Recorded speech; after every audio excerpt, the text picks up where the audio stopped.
24 teams entered, but only 12 advanced to Saturday's championship round as the semifinals wrapped up for the boys' state basketball tournament at PBA and the Bob Devaney Sports Center.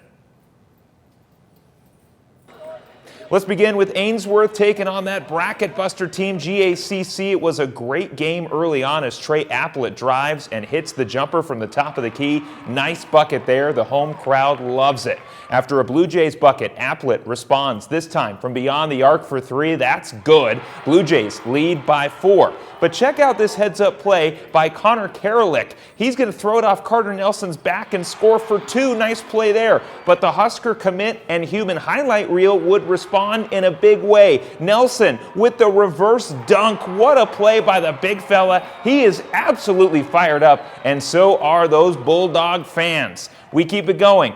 Tragan McNally steps up and knocks down the triple, and check out that as that would spark the Bulldog offense. McNally again as the Chadron State commit balling out, scoring a game-high 20 points to give Ainsworth the lead, and then just over 3 to play when GACC gets that score going. Looks like their Cinderella story is coming to a close.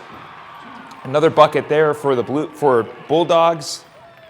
And here we go one more time as Carter Nelson, he's going to come up with a nice play here, the turnaround jumper as the bucket there by GACC. And then later in the game, close ball game as we get down to the fourth quarter. Carter Nelson going to be able to get the ball there right at mid-range. The turnaround jumper is up and good. Ainsworth is heading to the D1 state championship with a 54-53 win.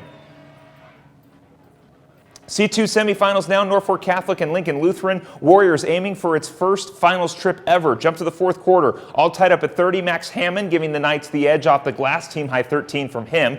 Adding to it next trip down, Hayden Kelly right to the rack as Kelly converts. Norfolk Catholic with an 8-0 run to start the quarter, 38-30 our score. But here come the Warriors. Jacob Dutzman going baseline, getting the reverse to fall. Lincoln Lutheran batting all the way back to lead by 5 into the final minute. And it's Dutzman with the final dagger steal at midcourt, slamming it home, plus the foul. Thankfully, he was okay as the Lincoln Lutheran Warriors are headed to the title game. They get the win, 51-45. We move now to Pinnacle Bank Arena for the Class C1 semifinal. It's number 3 Auburn against number 2 Ashland Greenwood. Pick up action in the third quarter. Bulldogs ahead 22-11. Maverick Binder receives the handoff and connects on the lay-in, 24-11 now. Later in the third, Blue Jays on offense. Dane Jacobson, he's going to get the feed at the top of the key and bury the triple. However, Bulldogs lead heading into the fourth.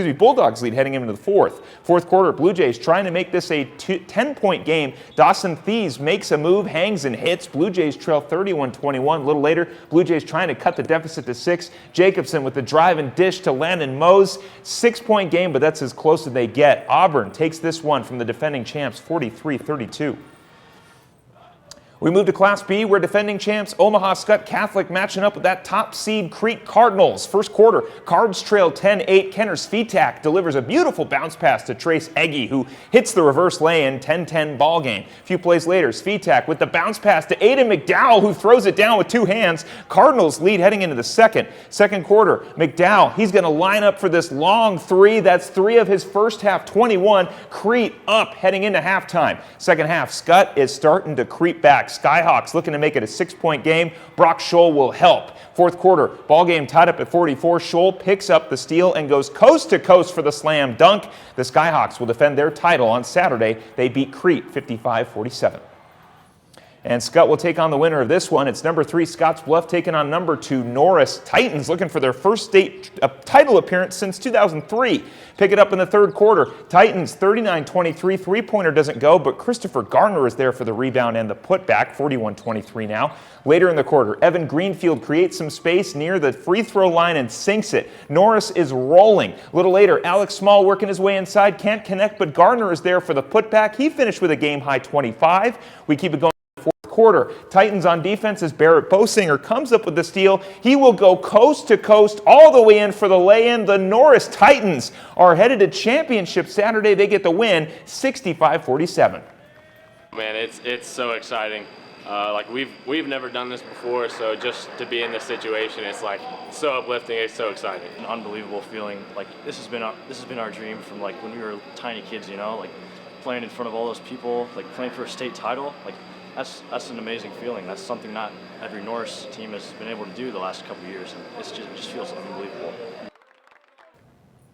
And let's take a look at those scores from the Devaney Center. Like we talked about, Ainsworth with a nice win, Johnson Brock with a win over Plainview, Amherst with a big win over Cross County, Shelton and Wynot. Triple OT that one went into, but Shelton getting the win and Mayhay getting the win over SEM. Let's take a look at PBA just to quickly get you wrapped up on those final scores. Bellevue West is headed back to the state title game in Class A, and they will face off with Millard North as they took down Omaha West Side.